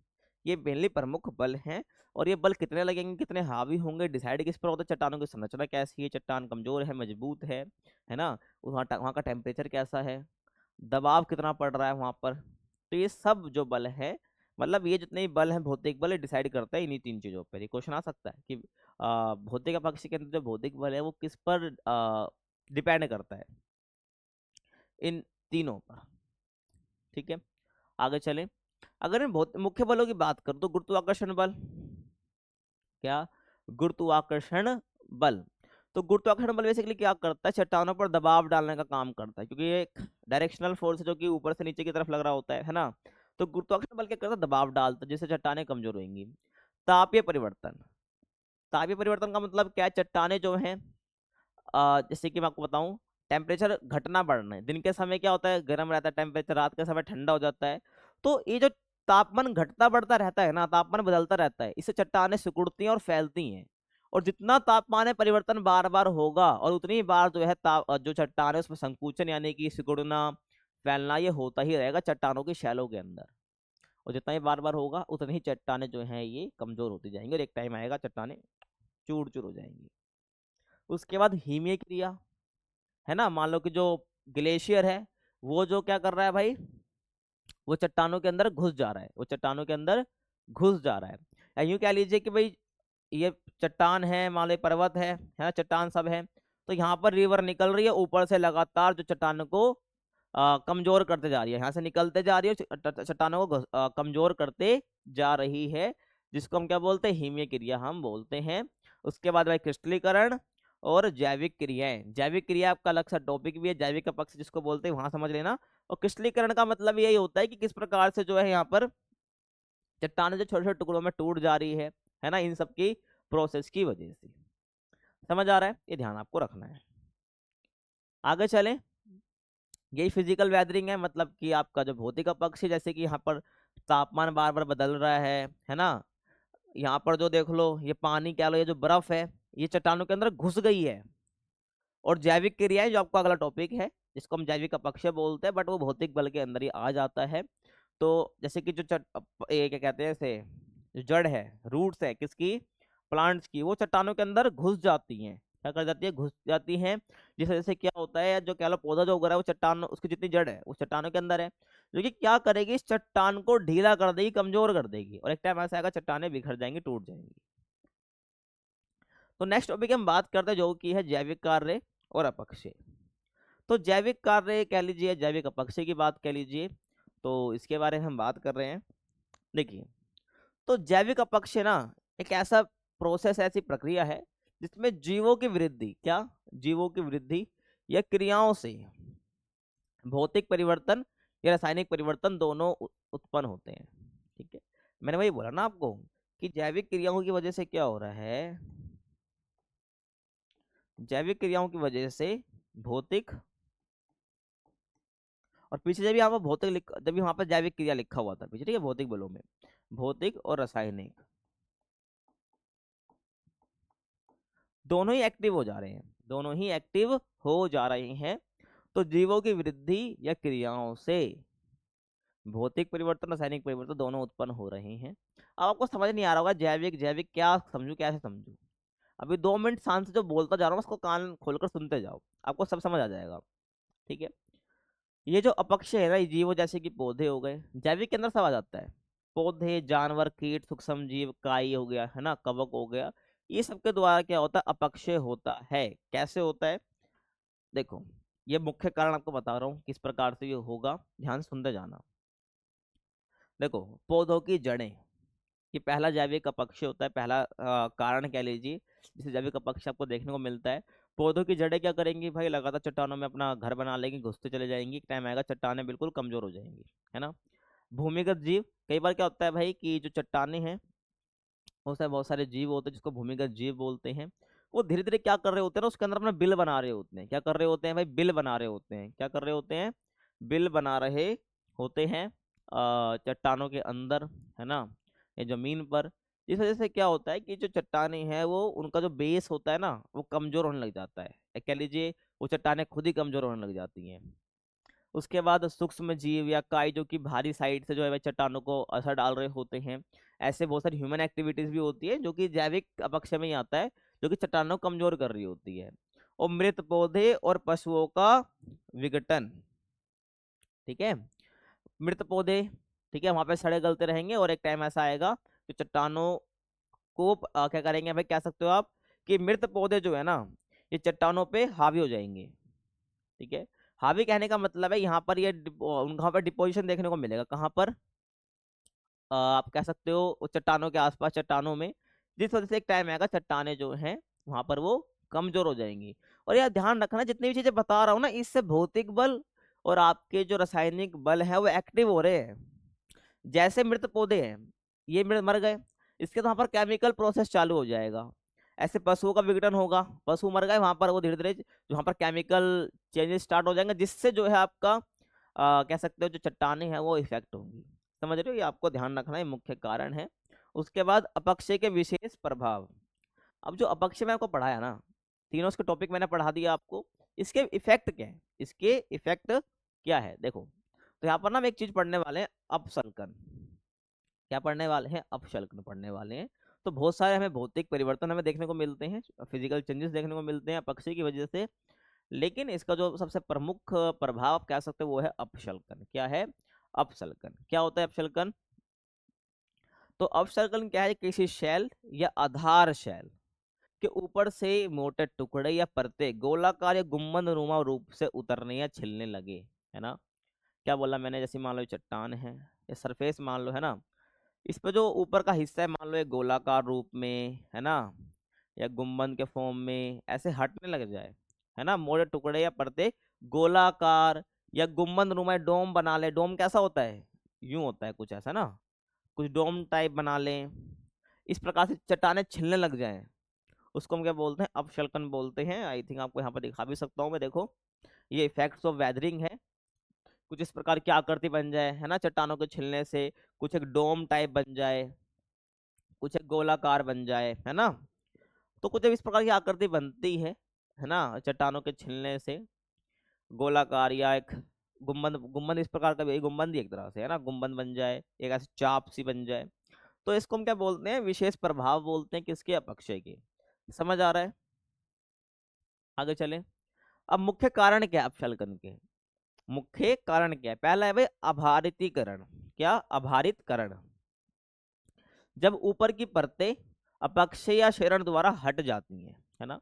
देखो भाई, ऊपर की परत हटेगी, गोलाकार रूप में छिलेगी, तो ये सब क्या आपका है भाई, क्या आपका अपशल्कन है ना। अब उसके मुख्य कारण में पढ़ रहे हैं हम अभारितकरण। तो अभारितकरण का मेनली काम ही होता है जब ऊपर की जो परतें हैं वो अपक्षय चरण क्षरण द्वारा हट जाती है ना। तो नीचे की चट्टानों पर क्या होता है, दबाव कम हो जाता है, और इससे क्या है अंदर की चट्टानें फैलती हैं और सतह पर दरारें बनाती हैं। अब मुझे खुद बताओ ना, मान लो कि ये चट्टानें हैं, यहाँ पर बहुत ऐसी चट्टानें फैली हुई हैं, ठीक है, सब चट्टानें फैली हुई है। लगातार अपक्षय के द्वारा क्या हो रहा है, ऊपर की जो सतह वो हटते जा रही है ना, अपक्षय के द्वारा या अपर्दन के द्वारा मान लो, है ना, ऊपर की सतह हटते जा रही है। तो ऊपर की सतह हट रही है मतलब क्या, मैं सोचो आपके ऊपर कोई ऐसे प्रेशर डालते जा रहा है, मान लो 2-3 हाथ आप कैसे प्रेशर डाल रहे हैं, जैसे एक हाथ हटेगा तो आपके ऊपर प्रेशर कम हो जाएगा, दूसरा हाथ हटेगा उस फिर आपके ऊपर और प्रेशर कम हो जाएगा। तो यही चीज बोला गया है कि जितना ये ऊपर की, जब आप कह सकते हो कि यहाँ से जो है ना, ऊपर से जो हट जा रही है, इसकी ऊपर की परत हट जा रही है ना, ऊपर की परतें अपक्षय या अपर्दन के द्वारा हट जा रही हैं, या क्षरण से कह लो हट जा रही है। क्षरण मतलब होता है यही ऊपर का विनाश होना, ऊपर की परत का हट जाना, जिससे से क्या होगा, जो नीचे की चट्टाने हैं ना, उस पर दबाव कम पड़ेगा, उस पर क्या पड़ेगा, दबाव, दबाव कम पड़ेगा, दबाव कम पड़ेगा। तो जिस वजह से क्या होगा कि जो अंदर की चट्टाने हैं वो फैलेगी, क्या होगी, जब दबाव कम पड़ेगा तो वो फैलेगी और सतह पर दरारें बनाएगी। क्या बनाएगी भाई, सतह पर, यहाँ पर दरारें बनाएगी, मतलब यहाँ पर सतह है जो सतह पर दरारें बनाएगी जब वो फैलेगी तो। और तापक्रम परिवर्तन द्वारा जो है प्रेरित फैलाव और संकुचन के कारण भी होता है ना। देखो यहाँ पर बल तो कम पड़ रहा है, ठीक है, मतलब बल ज्यादा, अब बल कम पड़ेगा ऊपर से, है ना, कम पड़ रहा है। और क्या होता है, टेम्परेचर की वजह से, क्या, टेम्परेचर चेंजेस की वजह से, टेम्परेचर में जो चेंज आएगा उसकी वजह से भी आपको क्या देखने को मिलेगा, संकुचन और फैलाव देखने को मिलेगा, है ना भाई। मैंने बता दिया जैसे कि गर्म और ठंड, अगर गर्म टेम्परेचर है तो चट्टाने जो है भाई फैलेगी, चट्टाने जो है वो फैलेंगी, फैलती हैं लिख देता हूँ भाई, ठीक है। अगर ठंड है तो चट्टाने सिकुड़ती हैं, चट्टाने सिकुड़ेंगी, सिकुड़ जाती है, ठीक है, सिकुड़ेंगी। तो अब ये टेम्परेचर अगर बार बार बदलता रहेगा तो चट्टाने फैलेंगे सिकुड़ेंगी, फैलेंगे सिकुड़ेंगी, जिससे क्या होगा, उनमें दरार आ जाएगी, जिससे उनमें दरार आ जाएगी। तो तापक्रम परिवर्तन की वजह से और ऊपर की परतें अपक्ष हटने से, है ना, अपक्ष की वजह से, क्षरण की वजह से, ऊपर की परतों के हटने की वजह से प्रेशर कम पड़ेगा, टेम्परेचर बार बार चेंज होता रहेगा। तो क्या होगा, ऊपर की ये जो चट्टानों में दरार आने लग जाएगी, और दरार आने के बाद या चट्टानों के ऊपर से हटने के बाद जब आपके गुंबद आकार या गोलाकार रूप में छिलने लग जाए, अलग अलग आकृति आपकी बन जाए, तो आपका अपक्षय हो जाएगा। ये मुख्य कारण मैंने आपको यहाँ पर बता दिए हैं। अब नेक्स्ट हम बात करते हैं अपक्षय का महत्व क्या है। अपक्षय का महत्व यहाँ पर क्या है, देखो अपक्षय का महत्व देखो क्या है भाई। तो पहले समझ लीजिए भाई, देखो अपक्षय बता चुका हूँ पीछे क्या होता है ना, इसका बहुत महत्व भी है। आप चाहे मृदा निर्माण की बात कर लीजिए, यानी आप जो सोइल आप देखते हो, क्या मिट्टी जो है ना, वो भी क्या कहीं ना कहीं उसमें जो है मृदा सॉरी जो है आपका अपक्षय, उसका काफी योगदान रहता है ना। अपर्दन में, है ना, अपर्दन आपका आगे आएगा, टेंशन मत लो। और भूस्खलन में, ये भी आपका आगे टॉपिक है। और खनिज संपदा में समृद्धि, या कह लो जी भाई खनिज संपदा को इकट्ठा करने में, है ना, वो जो है मुख्य योगदान आपका जो है अपक्षय देता है। समझ रहे हो मैं क्या कह रहा हूँ। तो अपक्षय यानी कि जो वेदरिंग है, केवल चट्टानों को तोड़ने की प्रक्रिया नहीं है, बल्कि पृथ्वी की सतह पर जीवन, मिट्टी, खनिज और स्थलाकृतियों के निर्माण और संरक्षण में महत्वपूर्ण भूमिका निभाती है। पर चट्टानें टूट रही हैं, उससे अलग अलग आकृति भी तो बन रही है सतह पर, है ना। और जो चट्टानों में क्या थे भाई, खनिज थे, चट्टानें टूट गई, अब चट्टानों में जो खनिज थे वो भी वहां पर इकट्ठे हो जाएंगे खनिज, तो इसलिए आसानी से खनिज हमको मिल जाएगा, है ना, जिसे इसलिए यहाँ पे लिखा है कि खनिज संपदा में वृद्धि हो जाती है, समृद्धि हो जाती है। और वो जो खनिज है किसी अपर्दन क्रिया की वजह से, अपर्दन क्या होता है, जितने भी आपकी पानी है, जल है, पानी जल एक ही होता है ना, हवा है, क्या करेंगी, चट्टान जो टूटी है, जो खनिज है यहाँ से इसको कहीं और लेकर चले जाएंगे, जितना भी खनिज है वो एक जगह पे इकट्ठा हो जाएगा, यानी कि खनिजों का संकेंद्रण हो जाएगा, यानी गैदरिंग हो जाएगी खनिजों की। तो खनिजों का इकट्ठा होना, है ना, भूस्खलन होना, भूस्खलन क्या होता है आपको पता है, पूरा ऊपर से जब चट्टानों से पत्थर नीचे की साइड गिर जाना ऊपर से, है ना, ये होता है। और मृदा बनना, ये सब जो है अपक्षय की ही देन है, ये सब अपक्षय की ही देन है। तो ये प्रमुख योगदान है अपक्षय के, आपको याद रखना है, तो ये महत्व इसका काफी ज्यादा है। तो अब अगला टॉपिक हम बात करते हैं जो कि है वृद्ध संचलन। क्या, वृद्ध संचलन। देखो वृद्ध संचलन का मतलब आप देख सकते हो, जैसे कि ये कुछ चट्टान टाइप है, यहाँ से जो है आपका पूरा चट्टान टूट के, चट्टान जो है वो टूट के क्या है, वो नीचे निकल गई, चट्टान जो है टूट के ऊपर से बिल्कुल नीचे गिर चुकी है, चट्टान टूट के बिल्कुल नीचे गिर रही है इस प्रकार से, है ना। तो ये आपका क्या वृद्ध संचलन है। आप ये कह लीजिए भाई यहाँ पर अपक्षय काम, ये नहीं कि अपक्षय ही जिम्मेदार है इस चीज के लिए, वृद्ध संचलन के लिए, ऐसा नहीं है। अपक्षय हाँ भले ही जुड़ा है वृद्ध संचलन से, लेकिन ये नहीं कि वृद्ध संचलन जब भी होगा जब अपक्षय होगा। ऐसा आपको ध्यान रखना है कि भाई अपक्षय हो ना हो वो मैटर नहीं करेगा, वृद्ध संचलन जब भी होगा। हाँ लेकिन वृद्ध संचलन में अपक्षेक पुश जरूर देता है, अपक्षेक पुश जरूर देता है। देखो भाई, तो वृद्ध संचलन का मतलब क्या होता है, मास मूवमेंट, है ना। तो इसके अंतर्गत वो सभी संचलन यानी गति आती है जो चट्टानों का वृद्ध मलबा जो है गुरुत्वाकर्षण के सीधे प्रभाव के से ढाल के अनुसार नीचे की ओर स्थानांतरित करता है। तो मेन जो यहाँ पर काम करता है वो गुरुत्वाकर्षण कर रहा होता है, जो कि ढाल के साथ जो मूव डेब्रीज है, जो मलबा है जो ऊपर से टूटा है, वो नीचे की ओर, नीचे जो है गुरुत्वाकर्षण के साथ काम करके ढाल के अनुसार नीचे की ओर गिरता है। ये क्या का वृद्ध संचलन है, ये आपको पता होना चाहिए। इसमें वायु, जल, हिम की सहायता आवश्यक नहीं होती है, परंतु ये तत्व इस प्रक्रिया को और तेज कर देते हैं, है ना भाई। अगर यहाँ पर मान लो हवा तेज चल रही है ना, मान लो यहाँ से चल ही रहा है, यहाँ से हवा तेज चल रही है, मान लो ऐसे नदी भी निकलती है, तो इसको इस काम को और तेज कर देंगे, इस काम को और तेज कर देंगे। बट ये नहीं कि अगर आपका जल, पानी, हिम, वायु वगैरह नहीं होगा तो एक वृत्त संचलन होगा नहीं, ऐसी बात नहीं है, ऐसी बात नहीं है। तो ये सब ध्यान रखना है। हाँ ये जरूरी नहीं है, बट इस प्रक्रिया को और तेज जरूर कर सकते हैं ये, है ना। इसका परिणाम क्या होता है, हमें विभंग देखने को मिलता है, बहाव देखने को मिलता है, खिसकना देखने को मिलता है, और पत्थर का गिरना देखने को मिलता है इस वृत्त संचलन की वजह से, है ना। कैसे भाई, देखो क्या बोला मैंने, मान लो भाई यहाँ से गिर रहा था तो यहाँ से चट्टान अलग भी हो सकती है, चट्टान अलग हुई तो यहाँ से पूरा नीचे गिर रहा होगा, है ना। हमें विभंग यानी कि अलग होना, है ना, भ्रंश बनना, अलग होना, है ना, बहाव देखना, है ना, ये सब हम क्या देखते हैं, ये परिणाम होता है वृद्ध संचलन का। खिसकना, ये सब खिसक रहा है ना भाई, खिसक रहा है तभी तो नीचे आ रहा है, ध्यान रखना है। तो इस वजह के परिणाम है, और ये सब जो है वृद्ध संचलन के लिए मेनली काम कर रहे हैं। हम बोल रहे हैं भाई इतना चट्टान से इतना मलबा नीचे क्यों गिर रहा है, जिस वजह से भाई चट्टानें टूट रही हैं, खिसक रही हैं, है ना। चट्टानें टूट रही है, खिसक रही, तभी तो सारा मलबा बाहर निकल रहा है और तभी नीचे आ रहा है ना। ये सब वृत्त संचलन की वजह से हो रहा है। तो ये जो है इसके लिए एक्टिव बल कौन कौन से हैं जो इस काम को आगे बढ़ा रहे हैं, जो वृत्त संचलन में सपोर्ट दे रहे हैं। तो ये सारे बल हैं, ये क्या है, सारे काम है। क्या देखो, प्राकृतिक या कृत्रिम आधार का हटना, है ना।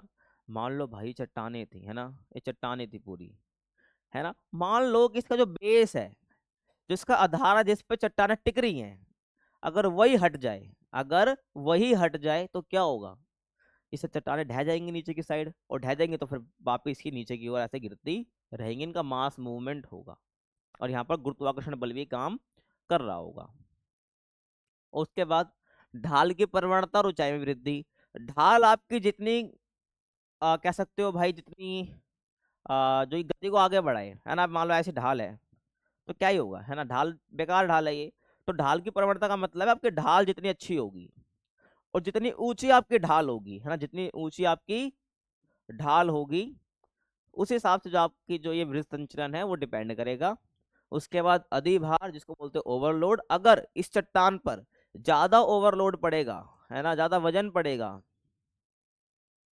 तो भी क्या आपको देखने को मिलेगा, वृत्त संचलन देखने को मिलेगा।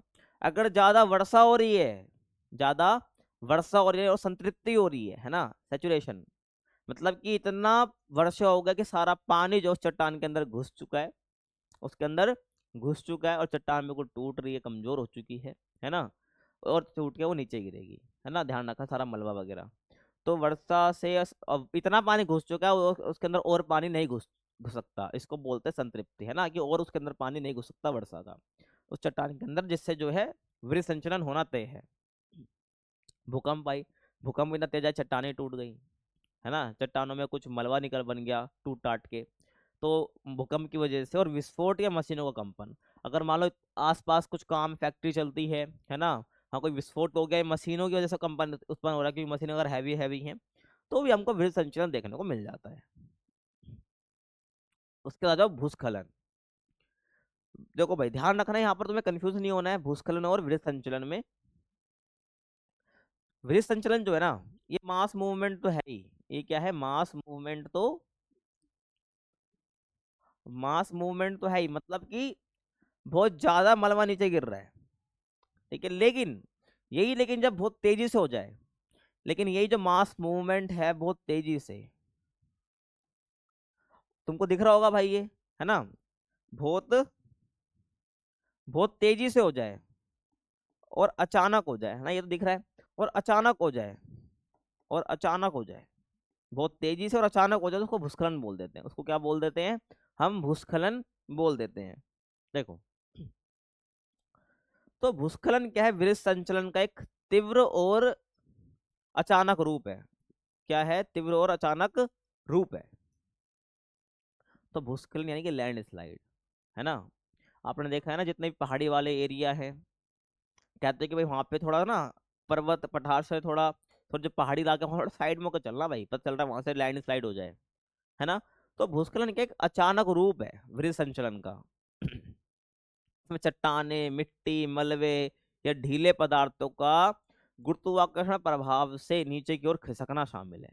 ठीक है भाई, सिंपल सा क्या, चट्टाने, वहां पर देखो मलबा खिसक रहा था छोटा छोटा, यहाँ पे चट्टाने के पूरी के नीचे आती है, चट्टाने जो है पूरी की पूरी नीचे आ रही होती है, मलबा, मिट्टी, ढीले पदार्थ जो कि वहां पर पड़े हुए हैं, कहाँ पर, उस पहाड़ी क्षेत्र में, तो वो सारा गुरुत्वाकर्षण की वजह से नीचे की ओर खिसकते हैं। और एक घटना जो है ना, हमको तीव्र ढालों पर अक्सर ज्यादा देखने को मिलती है, जो बहुत खड़ी ढाल होती है, बहुत खड़ी ढाल होती है वहां पर, और अक्सर भूकंप, वर्षा और ढाल की अस्थिरता और मानव क्रिया के कारण हमें देखने को मिलता है ना। मान लो जितने भी पहाड़ी एरिया वहाँ पर तुमने काम ऐसा स्टार्ट कर दिया है, जिस वहाँ पे लगातार वहाँ का जो एनवायरनमेंट है पूरा बदल ही चुका है, लगातार बारिश हो रही है, मतलब तब जितना तुम पर्यावरण को नुकसान पहुंचाओगे, तो पूरा पैटर्न तो बिगड़ेगा ही बिगड़ेगा सारा, भूकंप, वर्षा, तो ये सब एक कॉमन हो जाएगा फिर वहाँ पर। तो इस वजह से क्या होगा, फिर जो है आपको भूस्खलन देखने को मिलता है। अब भूस्खलन के ना मुख्य प्रकार है, भूस्खलन के क्या है मुख्य प्रकार है, ये आपको पता होने चाहिए, समझ आ जाएगा आपको। देखो, सिंपल सा भूस्खलन मतलब क्या भाई, चट्टाने ऊपर से नीचे खिसक आ रही है, खिसक रही है, है ना। अब ये खिसक किस प्रकार से रही है, उसी प्रकार से क्या है, भूस्खलन के टाइप बन गए हैं। अगर ढलान जो है, आपको जो ढलान है, ढलान से क्या है, घूर्णन के साथ जो है चट्टान और मलबे गिर रहे हैं, है ना, रोटेशन के साथ नीचे गिर रहे हैं, फिसल रहे हैं, है ना, घूर्णन के साथ जो है नीचे आ रहे हैं, तो इसको अवसर्पण बोलते हैं। क्या बोलते हैं, अवसर्पण बोलते हैं। उसके बाद मलबा स्खलन, स्खलन मतलब वही भूस्खलन लिखा है यहाँ पर, ध्यान रखना। तो इसमें पृथ्वी के पिंड जो है घूर्णन के बिना, मलबा या मिट्टी या पत्थर हो सकता है, तेजी से नीचे लुढ़कते हैं, है ना, इसमें घूर्णन करते करते आ रहे हैं। इसमें क्या है, तेजी से लुढ़कते हुए नीचे आ रहे हैं, उसको बोलते हैं मलबा स्खलन। ठीक है, इसमें अक्सर खड़ी जगह या मुख से मिट्टी, मलबा स्वतंत्र रूप से नीचे गिरते हैं, है ना। ये कैसा हो, यहाँ पर ये ढलान है, लेकिन अधिकतर यहाँ पे क्या होगा, थोड़ी खड़ी जगह होगी, तो यहाँ पर बहुत तेजी से नीचे लुढ़कते हैं, बहुत तेजी से नीचे लुढ़कते हैं, उसको हम क्या बोलते हैं, मलबा स्खलन बोलते हैं। आप एक बार देखिए, ठीक है, ये देखो खड़ी ढाल है, यहाँ पर थोड़ी ढाल कैसी है, ऐसी ढाल है, और यहाँ पर थोड़ी खड़ी ढाल है, ये क्या है, थोड़ी खड़ी ढाल है। तो यहाँ पर हल्का सा लुढ़केंगे और डायरेक्ट नीचे गिरेंगे, ये आपका मलबा स्खलन है। लेकिन वही बात आई किसकी भाई, अवसर्पण की। तो यहाँ पर जो आपकी चट्टाने या मलबा गिर रहा है, वो मूवमेंट करता हुआ गिर रहा है, ऐसे रोटेशन करते हुए, ध्यान रखना है, समझ आ रहा है। आगे चले, उसके बाद शैल स्खलन। क्या है भाई, शैल स्खलन। तो शैल स्खलन कब होगा, ये अगला टाइप है। ये तब होता है जब संस्तर जोड़, जिसको हम बेडिंग जॉइंट्स बोलते हैं, भ्रंश के नीचे से बड़ी चट्टाने खंड फिसलती हैं, है ना। कहने का मतलब, मान लो जहाँ पर जॉइंट है चट्टानों का, ये जहाँ पर भ्रंश है यानी चट्टाने टूटी रखी है, यहाँ मान लो यहाँ पर, अरे मान लो चट्टाने हैं यहाँ पर, इसको चट्टाने मानो, यहाँ पर ये क्या अलग हो रखा है थोड़ा, यहाँ पर भ्रंश बन रखा है ना। तो यहाँ पर से जब इसके नीचे से जब चट्टाने खिसकने लग जाएं, चट्टानी खंड फिसलने लग जाते हैं, तो और तो तेज ढालों पर बहुत तेज और विनाशकारी ये होता है, क्योंकि पूरा का पूरा नीचे हिस्सा आ जाता है। जब नीचे का हिस्सा हट गया तो ऊपर का टिकेगा क्या, नहीं टिकेगा ना, ध्यान रखना है। तो ये तब होता है जब चट्टानों में टूट फूट हो रही होती है, ऐसे थोड़ी नीचे का हिस्सा पूरा खिसक जाएगा। तो ये जब होता है जब चट्टानों में टूटन होती है, जिससे क्या होता है तेज झुकाव वाले जो संस्तर तल होते हैं, जिसके साथ चट्टानें एक समतल रास्ते पर फिसल जाती हैं। चट्टानों में टूटन होगी तब आपको देखने को मिलेगा। तो तेज झुकाव वाले संस्तर तल, यानी कि मान लो ढाल है आपकी ऐसी, है ना, और यहाँ से पूरा हिस्सा जो आपका यहाँ से मान लो ढीला पड़ गया है, और ये पूरा इसके सारे नीचे गिर जाएगा, तो ये आपका शैल स्खलन होता है। उसके बाद शैल पत्तन। शैल पत्तन क्या होता है? जब इसमें तीव्र ढाल के सहारे चट्टान के खंड ढाल से दूरी रखते हुए स्वतंत्र रूप से नीचे गिरते हैं। आपने कार्टून वगैरह में भी देखा होगा कई बार, जो भाई कोई कार्टून में एक बच्चा क्या कर रहा होता है, उस पूरे से बड़े से गोले को ऐसे धक्का दे रहा होता है, वो डायरेक्ट नीचे गिरता है, ना कि ढुलकता हुआ नीचे गिरता है। तो वही आपका शैल पत्तन है। क्या? मान लीजिए भाई यहाँ पर आपकी चट्टान है पूरी खड़ी हुई, यहाँ पर है ना, चट्टान यहाँ पर से टूटकर पूरी डायरेक्ट नीचे गिरे, यहाँ पर बिना सतह को टच करे, वही आपका शैल पत्तन है। तो तीव्र ढाल के सहारे चट्टाने के खंड, चट्टानों के जो खंड है, वो ढाल से दूरी बनाते हुए, जो ढाल है इससे इससे दूरी बनाते हुए, इस ढाल से दूरी बनाते हुए क्या करते हैं, भारी सतह के उथले स्तर से होता है। मतलब कि दूरी रखते हुए स्वतंत्र रूप से नीचे गिरते हैं। और यह चट्टानों की भारी सतह के उथले स्तर से होता है, यानी कि जो आपका ये भार का उथला हुआ स्तर है ना, ये वाला, यहाँ से ही आपको जो है ये निकलता हुआ देखने को मिलता है। और ये शैल स्खलन से अलग होता है, यानी जो आपको मैंने ऊपर बताया अलग होता है, ये दोनों डिफरेंस है। क्योंकि शैल स्खलन में पदार्थ काफी गहराई तक फिसलते हैं, है ना भाई, क्योंकि जो शैल स्खलन है इसमें काफी गहराई तक फिसलते हैं। आपको मैंने बताया काफी गहराई तक ये फिसलते ही जाएंगे, लेकिन इसमें डायरेक्ट नीचे आ जाएगा यहाँ पर मामला। समझ आ रहा है? अगले टॉपिक की हम बात करते हैं, जो कि है अपर्दन और निक्षेपण। क्या है? अपर्दन और निक्षेपण। तो अपर्दन और निक्षेपण अब आया भाई आपका टॉपिक, जो कि आप पीछे सुनते जा रहे हो, है ना। तो अपर्दन क्या है? जब शैलें जो है ना भाई, ये चट्टाने टूट गई, वो अपक्षय है ना, अलग हो गई। अब उन अपक्षय के कारण चट्टाने जो टूटी हैं, है ना, और चट्टाने टूटकर अलग हो गई हैं, बिखर गई हैं, अब उसको एक जगह से दूसरी जगह पे जो ले जाने का काम कर रहा है ना, वो अपर्दन है। वो क्या है? अपर्दन है। ये जल, हिम, वायु, लहर, धाराओं द्वारा क्या होता है, एक स्थान से दूसरे स्थान पर चला जाता है। जो डेब्रीज है, जो मलबा है, जो चट्टानें टूटी हैं, बिखरी हैं, अब एक जगह से दूसरी जगह पे जा रही हैं, तो इस प्रक्रिया हम क्या बोलते हैं? अपर्दन बोलते हैं। और अपर्दन हो किस वजह से रहा है? इनकी वजह से, जो कि क्या, भू आकृतिक कारक होते हैं। ये क्या है? भू आकृतिक कारक है। और अपक्षय जो है ना, अपर्दन में सहायक है पर जरूरी नहीं है ना।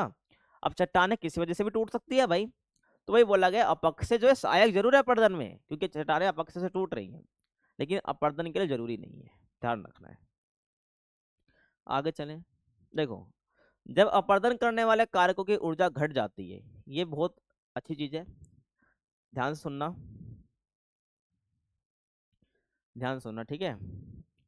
ये ढलान है पूरी, और यहाँ पर चट्टान पे वो समतल एरिया आ चुका है, समतल एरिया आ चुका है, ये पूरी चट्टानें हैं। तो यहाँ से नदी भी निकल रही है, यहाँ से क्या निकल रही है? नदी भी निकल रही है, और चट्टानों को चीरते हुए निकल रही है।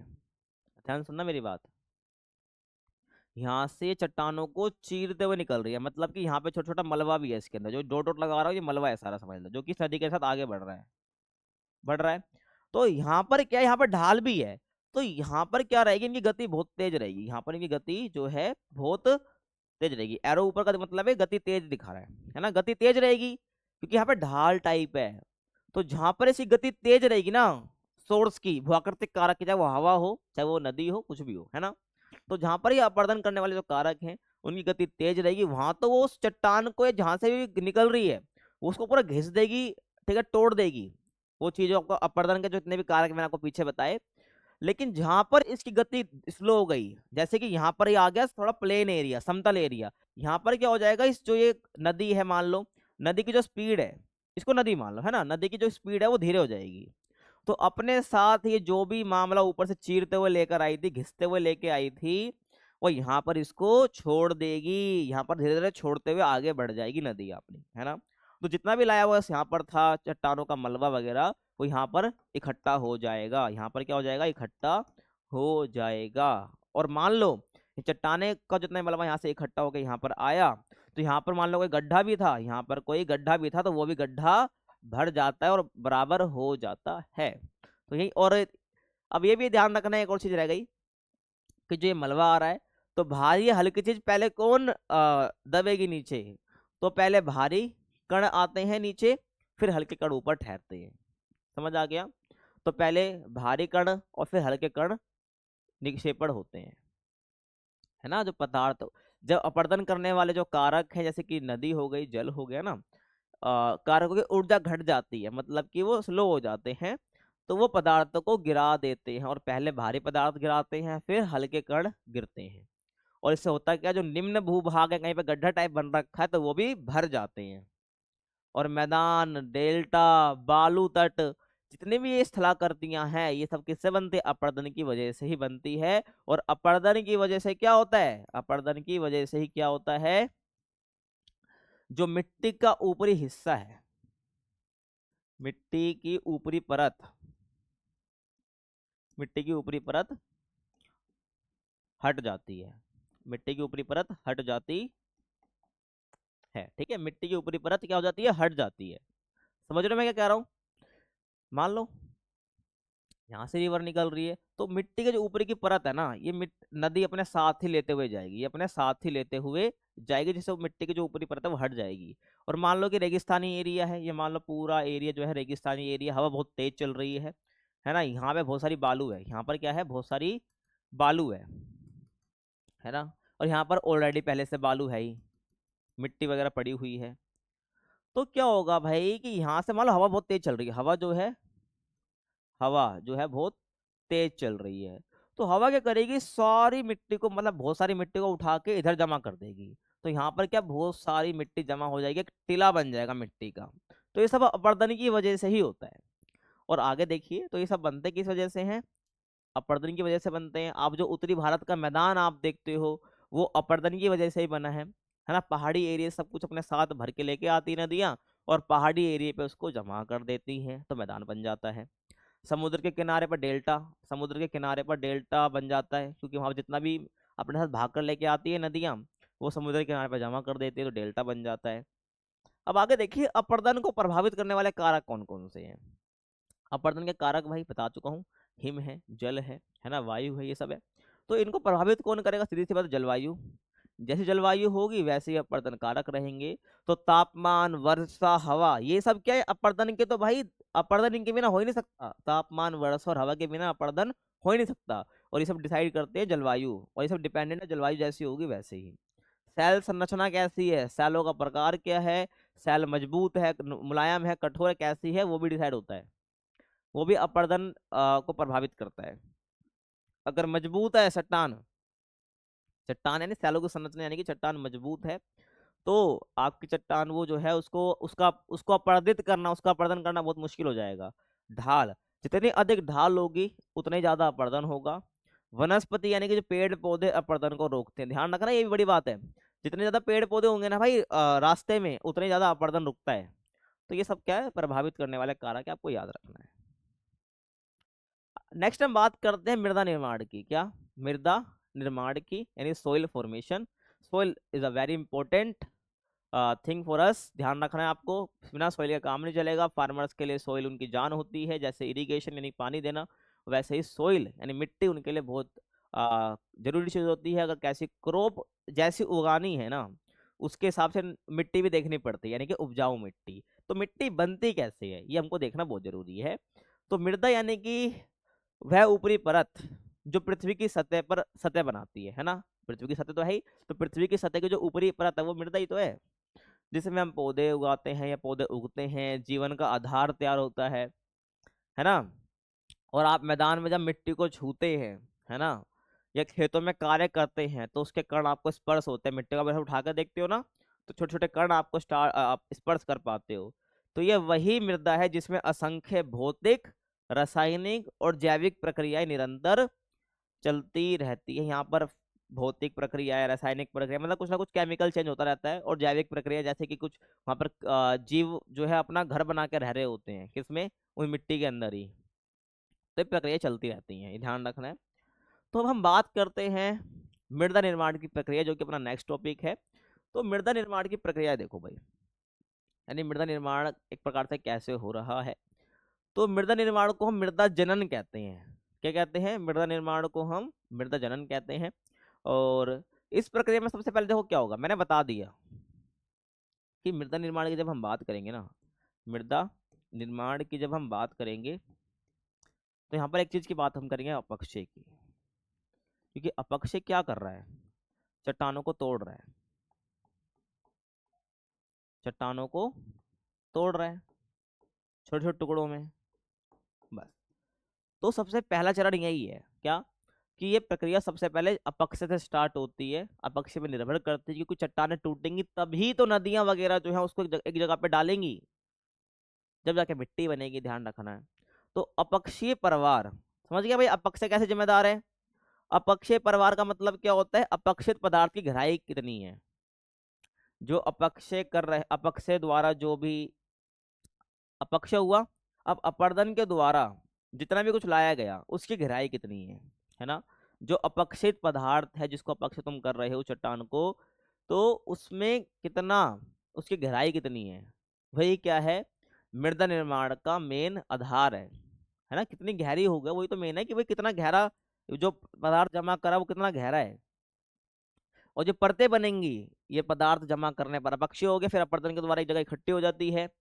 तो जो ये परतें, इन पर बैक्टीरिया, काई, लाइकन जैसे सूक्ष्म जीव उगने लग जाते हैं, और सूक्ष्म पौधे उगने लग जाते हैं। और इनके साथ वे कई छोटे छोटे जीव भी रहते हैं, सूक्ष्म जीव जिन्हें कहते हैं, जो कि ह्यूमस बनाने का काम करते हैं। जब मिट्टी के अंदर ह्यूमस बढ़ाने का काम वो कर रहे होते हैं। और धीरे धीरे घास, झाड़ियाँ और पेड़ उगने लग जाते हैं यहाँ पर। धीरे धीरे जो है भाई खुद से आपने देखा होंगे जिनको खरपतवार भी कहते हैं, जो खुद से पौधे उग जाते हैं, तो घास, झाड़ियाँ और पेड़ उगने लग जाते हैं। और पौधों की जड़ें जो हैं, पौधे उग रहे हैं भाई, पौधों की जड़ें जो है मिट्टी के अंदर पूरा समा जाएंगे और मिट्टी को क्या करेंगे, ढीला कर देंगे, है ना। और फिर ऐसे बहुत सारे जीव होते हैं जो कि बिल बनाने लग जाते हैं मिट्टी के अंदर, है ना। जिसकी वजह से क्या होता है, जो मिट्टी के कण है वो ऊपर आ जाते हैं, है ना, आपको पता है। ये जब मान लो क्या है कि यहाँ पर बिल बना दिया, तो जब बिल बनाएंगे तो मिट्टी के जो कण है ये थोड़े ऊपर आ जाते हैं, ध्यान रखना है। इससे क्या होगा कि जो मिट्टी है अब वो ढीली हो चुकी है, क्योंकि एक ऑलरेडी क्या हो चुका है, पेड़ पौधों का तो जड़ बिल्कुल नीचे समा चुकी है, तो मिट्टी ढीली हो चुकी है, जीव बिल बना रहे हैं, तो मिट्टी में छेद भी हो चुके हैं, जो जिससे क्या होगा, जल और वायु मिट्टी में प्रवेश कर सकती है। और जब प्रवेश कर पा रही है, जब जल और वायु प्रवेश कर पा रहा है मिट्टी के अंदर, तो इससे क्या होगा कि जो मिट्टी है वो परिपक्व बन जाएगी और खनिज और जैव पदार्थों से भरपूर मिट्टी बनती है। क्योंकि जल और वायु में प्रवेश करने लग जाते हैं, मिट्टी परिपक्व बन जाती है, जिससे खनिज और जैव पदार्थ उसमें भर जाते हैं। समझ आ रहा है?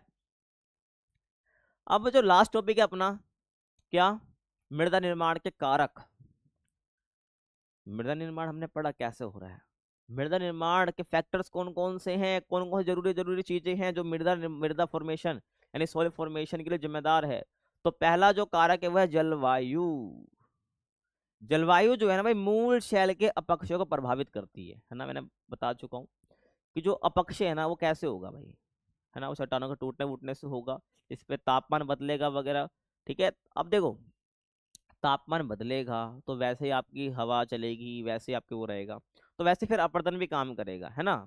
तो जलवायु जो है ना मूल शैल का अपक्षय को प्रभावित करता है। अगर अधिक वर्षा होगी तो मिट्टी में ह्यूमस की मात्रा बढ़ती है ना भाई। लेकिन भारी वर्षा से मिट्टी के उपजाऊ तत्वों को नुकसान नहीं पहुंचता है, क्योंकि लवण की मात्रा ज्यादा बढ़ जाती है। समझ रहे हो? अब मूल पदार्थ, ये पहला कारक तो जलवायु।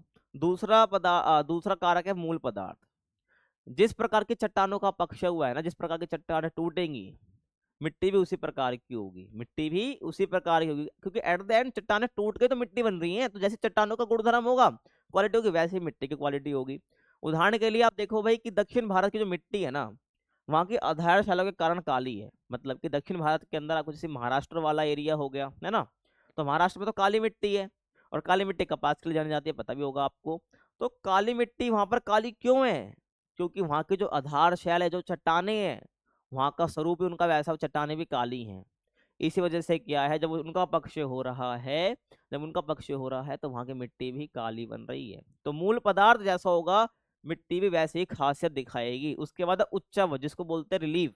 तो पहाड़ी क्षेत्रों में क्या होता है ना, मिट्टी की परत पतली होती है, लेकिन मैदानी भागों में मिट्टी की परत मोटी होती है। इसका में एक सीधा साधा रीजन है, जितने पहाड़ी क्षेत्र हैं वहां पर अपर्दन होगा और वहीं पर ही जो है जमा हो जाएगा, तो वहां पर ज्यादा मोटी परत बन नहीं पाएगी, है। जितनी पहाड़ी एरिया है वहां पर इतनी मोटी परत बन ही नहीं पाएगी। लेकिन जितनी मैदानी एरिया है तो वहां पर कुछ पर्वत पहाड़ से क्या है, पहाड़ी एरिया से चट्टानें टूट टूट कर जो चट्टानें घिसी हैं, चट्टानों के घिसने की वजह से जितने भी पदार्थ हैं वो बारिश नदियों के साथ ला लाकर, नदियों के साथ आ आकर जो है मैदानी एरिया में इकट्ठे होते रहते हैं पीरियड ऑफ द टाइम।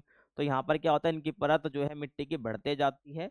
तो कैसा रिलीफ है, मैदान है, पहाड़ी क्षेत्र है, ये भी डिपेंड करता है मिट्टी कैसी होगी, मृदा का निर्माण कैसा होगा, मिट्टी पतली होगी या मोटी होगी। तो मिट्टी की परत पतली होती है पहाड़ी क्षेत्रों में और मैदानी भागों में मोटी होती है। रीजन मैंने आपको बता दिया है।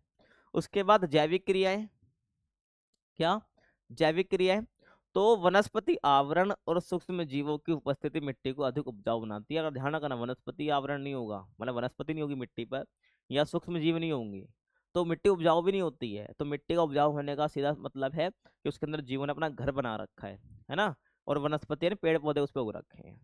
तो ये भी डिसाइड करता है कि भाई अभी जैसे आपको बताया मैंने कि मृदा निर्माण कैसे हो रहा है, ह्यूमस कैसे आ रही है ना, ध्यान रखना। तो मिट्टी को उपजाऊ बनाने में उपस्थित सूक्ष्म जीव और वनस्पति का होना बहुत जरूरी है। तो ये भी एक कारक है, फैक्टर है। उसके बाद समय, मिट्टी को ये नहीं चुटकी बजाती बन गई, काफी लंबा समय लगता है। तो लंबे समय तक बनी मिट्टी अधिक उपजाऊ और परिपक्व यानी मिच्योर होती है। तो मिट्टी को बनने में काफी टाइम लगता है, उपजाऊ मिट्टी यानी कहीं है तो बहुत टाइम तक बन रही है, मतलब काफी लंबे समय से उसका निर्माण हुआ है। चुटकी बजाते मिट्टी नहीं बन जाती है। समझ आ गया आपको, ये सारे क्या थे, कारक थे। तो इसी के साथ हमारा जो चैप्टर है ये फिनिश होता है। हमने सारे टॉपिक करे, कुछ स्किप नहीं करा है। समझ आ गया, मैंने जितना कोशिश हुआ आपको पूरा चैप्टर समझाने की कोशिश करी। आई होप आपको समझ भी आया होगा। तो इसी के साथ वीडियो हमारी खत्म होती है। वीडियो पसंद है क्या करना है, चैनल को लाइक करना है, वीडियो को लाइक करना है, शेयर करना है अपने दोस्तों के साथ, और कमेंट जरूर करना है कि कैसी लगी आपको वीडियो, है ना भाई। तो मिलते हैं आपसे अगली वीडियो में, तब तक के लिए कीप वॉचिंग।